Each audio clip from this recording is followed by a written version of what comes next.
Hola, bienvenidos al auxiliar 9. Hoy veremos bases de datos en Django. Primero, igual que siempre, un breve recordatorio de las configuraciones iniciales para el auxiliar. Luego veremos tipos de datos en una base de datos, cómo incorporar una base de datos en Django, para terminar con los distintos tipos de consultas que se pueden hacer en Django y el desafío 4, para terminar. Entonces, como ya es costumbre, lo primero que deben hacer es activar su entorno virtual desde la consola de comandos. Una vez hecho eso, podemos comenzar de lleno con el auxiliar. Primero un poquito de contexto, para poder trabajar con la base de datos. Entonces el contexto dice así. Desde el alto mando del curso nos piden que hagamos un modelo entidad-relación para almacenar datos importantes de nuestro curso. Un estudiante tiene un nombre, correo y número telefónico. Los estudiantes tienen asociado un grupo y este tiene un nombre y un único proyecto. Los proyectos tienen descripción, cliente y fecha límite. Además, los estudiantes tienen desafíos durante el semestre. Un desafío tiene un título, una descripción, una fecha y un campo que indica si fue entregado o no por el estudiante. Vamos a realizar este modelo entidad-relación poniendo mucho énfasis en los nombres y los tipos de datos. Es fácil identificar que las entidades de este proyecto o de este problema son estudiante, grupo, proyecto y desafío. Y con la experiencia que nosotros tenemos del curso podemos saber cómo se relacionan entre estas entidades, quedando un modelo más o menos así. Partamos analizando desde abajo. Tenemos la entidad proyecto, con los atributos descripción, cliente y fecha límite. Además, se le agrega la llave primaria, que es un número identificador. Un proyecto se relaciona uno a uno con los grupos, ya que un grupo solo hace un proyecto, y un proyecto solo es realizado por un grupo. Debido a que es una relación uno a uno, no importa cuál de las dos entidades se ponga la llave foránea. En este caso se pone la entidad grupo, quedando así con el atributo del nombre, la llave foránea y la llave primaria. Luego, grupo y estudiante se relacionan 1 a n. Esto debido a que un grupo se compone de varios estudiantes, mientras que un estudiante solo pertenece a un grupo. Debido a que la relación es 1 a n, la llave foránea debe ir en el lado n. Por lo tanto, se pone la entidad de estudiante junto a los demás atributos. Finalmente, la relación entre desafío y estudiante es de n a m, ya que un estudiante resuelve varios desafíos en el semestre, mientras que un desafío es resuelto por varios estudiantes. Recuerden que al hacer una relación NM, se crea esta tabla entre medio. Noten acá que es en esta tabla entre medio que se pone el atributo de si fue entregado o no. Ahora veamos los tipos de datos. Si recuerdan, al modelar con MySQL Workbench, tenemos que poner qué tipo de datos es cada atributo. Teníamos muchas opciones, como int, que es un número entero, varchar, que es un texto, date es una fecha, y boolean o booleano si es verdadero o falso. Entonces, ahora ya tenemos modelada la base de datos. Nos falta implementarla dentro de Django. Para esto existen los modelos de Django. No sé si se acuerdan, pero hace algunos auxiliares les mencionamos que Django funciona principalmente en base a 4 elementos: los templates, views, URLs y modelos. Bueno, los modelos son, como ya se imaginarán, y valga la redundancia, los modelos de bases de datos que seguirá nuestro proyecto. En la carpeta de la aplicación hay un archivo que se llama models.py. Es ahí donde tendremos que escribir nuestro modelo en Python. Entonces tendremos que transformar ese bello diagrama R en código de Python, pero no se preocupen que no es tan terrible. Como dice en la diapo, cada tabla del ER se programa como una clase en Python y los campos de dicha clase corresponden a los atributos de la tabla. Ya veremos después a qué nos referimos con esto. Este es el archivo models.py, ya listo con el modelo visto antes. Más adelante veremos un poco más el detalle de cómo se hace cada clase. Lo importante aquí es que entiendan a qué me refiero cuando hablo de clases. Ustedes en Python, al igual que cuando definen una variable o una función, pueden definir una clase. Una clase tiene distintas propiedades, dentro de las cuales está la posibilidad de crear objetos de dicha clase. Entonces, lo primero es entender que una clase es un símil a una tabla. Entonces debe haber una clase por cada tabla que haya en el ER, incluyendo la tabla que se genera con la relación NAM, o sea, desafío estudiante. Luego, se define una variable dentro de una clase por cada atributo que haya en el ER. De esta manera, se crean los modelos a grandes rasgos en Django. Ahora veamos el detalle. Cuando ustedes crean los atributos de las entidades en Django, deben decirle a Django de qué tipo es cada atributo, al igual que lo hacían en MySQL Workbench. La única diferencia es la notación que se usa. Acá en la diapo se puede ver la equivalencia entre SQL y Python. Por ejemplo, en vez de varchar se usa charfield, en vez de date se usa datefield y así sucesivamente. Entonces, siguiendo el diagrama R como guía, primero creamos la clase de proyecto. Deben seguir la notación tal cual aparece en la imagen, poniendo entre paréntesis models.model. Luego, se crean una variable con el nombre del atributo y la definen como models, punto, y el campo que corresponda según el tipo de atributo que sea. Si es varchar, ponen models.charfield.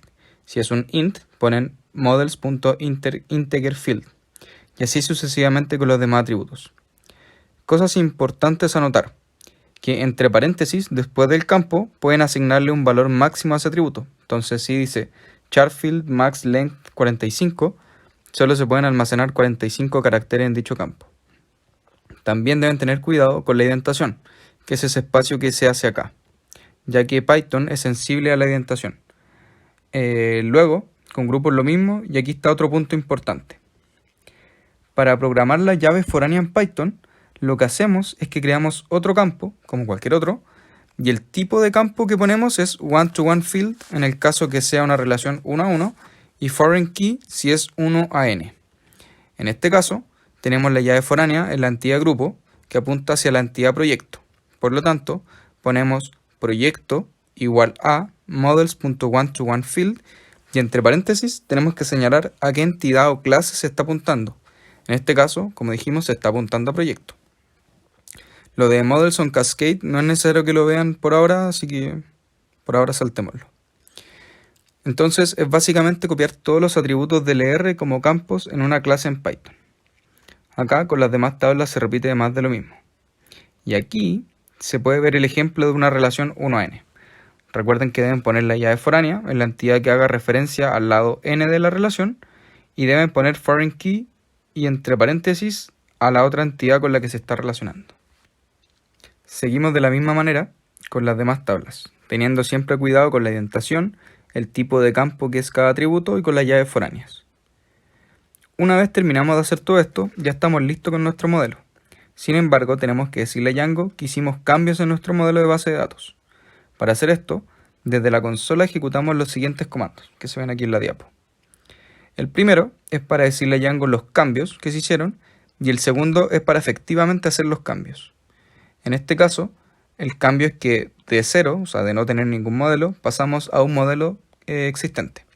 Pero si ustedes modifican algo de su models.py, por ejemplo, crean una nueva tabla, eliminan un atributo, agregan atributos, etc., siempre deben ejecutar estos dos comandos para hacer efectivos los cambios que hicieron. Acá vemos el pantallazo de cómo hacer los dos comandos. Recuerden activar el entorno virtual. Y aquí se ve el Make Migrations, que dice efectivamente que se crearon estas tablas. Luego el Migrate hace los cambios en Django. Con esto, ahora nuestro modelo sí está creado. Ahora veremos el lenguaje de consultas en Django. Si se acuerdan, existen 4 tipos de consultas. Crear, leer, actualizar y eliminar. En Django se repite más de lo mismo. Perdón.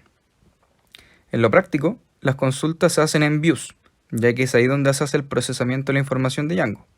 Por ejemplo, ustedes ahí recogen la información de un formulario. Entonces, con esa info del formulario, que va a estar en views, podrían modificar su base de datos, como creando un nuevo usuario, actualizando el correo de un usuario, etc. Ya lo vamos a ver más adelante. Así que por ahora revisaremos la sintaxis de las consultas en Django. Primero, veamos consultas del tipo crear. En SQL ustedes tienen este tipo de consultas. Insert into, ponen la tabla y después ponen los valores que van a insertar. Esto va a crear un nuevo registro en esa tabla que ustedes ponen en el insert to. Mientras que en Django, como funciona en base a Python, ustedes crean un objeto de la clase en cuestión que ustedes quieren crear. O sea, para no enredarlos con términos raros, crean un objeto de la tabla a la cual quieren agregar los datos. Acá es muy importante importar los modelos con los que trabajaremos. Muy importante. Entonces, importan la clase desafío de models.py. Luego, crean el objeto. Y esto pueden verlo como crear una variable. Esa variable corresponde al nuevo registro. Entonces, ponen variable igual a la tabla y entre paréntesis los atributos con los valores que tomará cada atributo. Y lo más importante, deben guardar siempre que hagan una consulta en Django. Si ustedes no le ponen .save al objeto que ustedes crearon, no se cambia nada en la base de datos. Siempre deben guardar. Ponen el nombre de la variable que pusieron, .save y un paréntesis vacío. Ahora, una consulta para leer datos. En SQL, la típica consulta select from where, por ejemplo, seleccionar el nombre de la tabla estudiante. En Django eso sería como se ve acá al lado. Recuerden, lo primero siempre es importar la tabla con la que vamos a trabajar. Luego crean el objeto o variable y tienen que poner el nombre de la tabla, .objects.all y paréntesis cerrado. Con eso obtienen todos los datos de la tabla estudiante. Ahora, si quisieran ser más precisos con su consulta y quieren ponerle una condición, como por ejemplo que el nombre comience con J o que su fecha de nacimiento sea en septiembre o lo que sea, usan la función filter. En SQL se usa el where para establecer una condición, como en este caso en que consulte solo los desafíos que fueron entregados. Por lo tanto, fue entregado igual true. Eso mismo en Django sería primero importar la tabla desafíos estudiantes, luego crear el objeto o variable y ponen el nombre de la tabla, .objects, y luego en vez de all, como lo habíamos visto recién, que tiraba todos los datos de esa tabla, ponen filter. Y entre paréntesis del filter ponen la condición sobre el atributo en cuestión. En este caso fue entregado igual a true. Si quisieran poner más de un filtro, por ejemplo que haya entregado el desafío y que el alumno sea José Canto, ponen primero filter fue entregado igual true, luego ponen punto, filter de nuevo, y en el otro paréntesis la nueva condición. Ahora, las actualizaciones. En SQL es update set where, mientras que en Django es, igual que siempre, importar la tabla, luego crear el objeto o variable, y en este caso pongo nombre de la tabla, .objects.get, y la condición del registro que quiero cambiar. En este caso, quiero cambiar el registro del estudiante de nombre José Canto. Entonces, lo primero es crear el objeto de dicho registro. Luego, para cambiar un atributo de ese registro, pongo el nombre del objeto que creamos o la variable que creamos, punto el atributo que quiero cambiar, igual, y el nuevo valor. En este caso quiero cambiar el correo. Finalmente, deben recordar siempre guardar cuando hacen un cambio. En este caso, get funciona de manera muy similar a filter, ya que en ambos selecciono ciertos registros según una condición. Finalmente, las consultas de borrar. En SQL es delete from where. En Django se sigue más o menos la misma sintaxis de antes. Se importa la tabla, se crea el objeto asociado al registro que queremos borrar con la función get y luego ponemos objeto.delete. Y eso borrará los registros que tengan como cliente a Entel, en este ejemplo. Y esos son los tipos de consultas que se pueden hacer en Django. Entonces, como les comentaba antes, las consultas ustedes las realizan en views.py. Sin embargo, para practicar, pueden usar el shell de Django. Esto es una consola que viene por defecto en Django que permite hacer consultas. Para activarla, desde la consola comandos, el cmd, ponen el siguiente comando. Y eso va a activar el shell. Una vez dentro, recuerden que deben importar las tablas con las que van a trabajar. En este caso, importo la tabla proyecto. Luego, quiero que me arroje todos los datos de la tabla proyecto, por lo que pongo proyecto.objects.all y un paréntesis vacío. Sin embargo, la tabla me retorna vacío, que está bien, ya que solo la creamos. Aún no la hemos poblado con datos. Entonces, para crear un dato en esa tabla, deben hacer una consulta tipo create.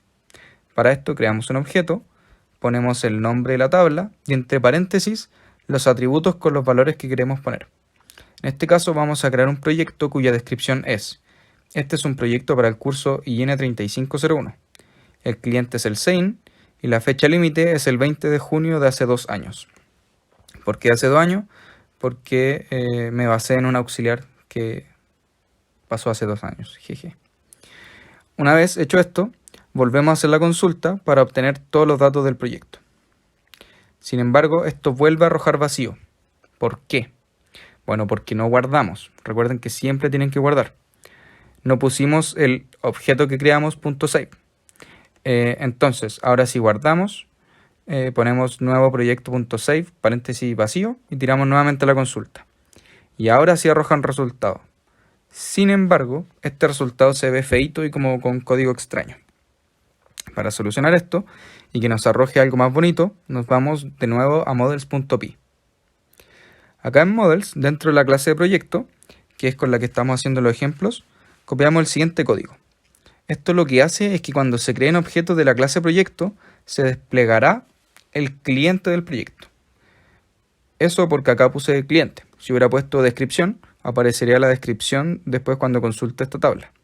Recuerden que tiene que ir siempre uno de los atributos que crearon antes en esa clase.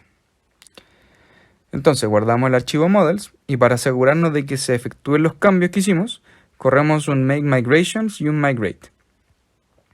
Para salir del shell de Django ponemos exit y paréntesis vacío. Luego ponen los comandos de make migrations y después de migrate. En este caso dice que no se detectaron cambios, así que estamos bien, ya que el cambio que se hizo no fue en la estructura en sí de la base de datos, sino que fue un detalle, pero no está mal asegurarse y correr por si acaso make migrations y migrate. Entonces volvemos a abrir el shell y seguimos los mismos pasos de antes. Importar la tabla proyecto y hacer la consulta para obtener todos los datos de esa tabla. Y ahora se puede ver que aparece Sane, que es efectivamente el cliente del proyecto que se creó antes. Ahora, si bien se puede ir creando uno por uno cada elemento de la base de datos a través del shell, no se recomienda mucho, debido a que no es muy óptimo. Es por esto que lo mejor es crear un script o un archivo de código, como lo quieran llamar, en donde se ponen los comandos que debe seguir Django para crear los datos de la base de datos. Llamemos a este archivo poblar-bd.py. Una vez que crean este archivo, para correrlo por el shell de manera automática, ponen el siguiente comando. Así es como se debe ver más o menos el poblar-bd.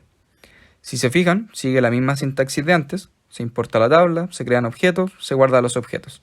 Y así con todos los datos que ustedes quieran.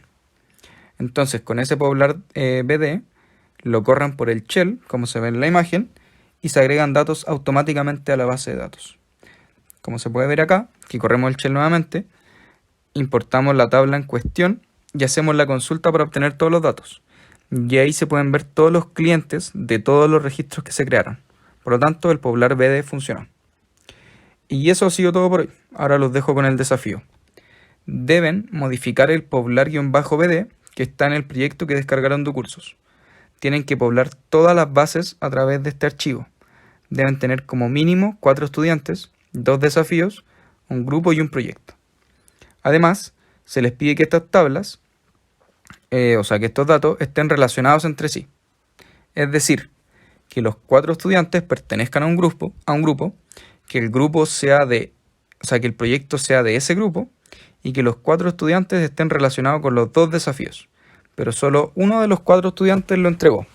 O sea, algo tiene que ver la variable fue entregado. Como recordatorio, deben asegurarse de lo que ustedes suban a cursos tenga todo el proyecto correcto, con las bases de datos ya pobladas. De lo contrario, se les hará un descuento de 2 puntos en la nota. Tienen hasta el domingo esta semana.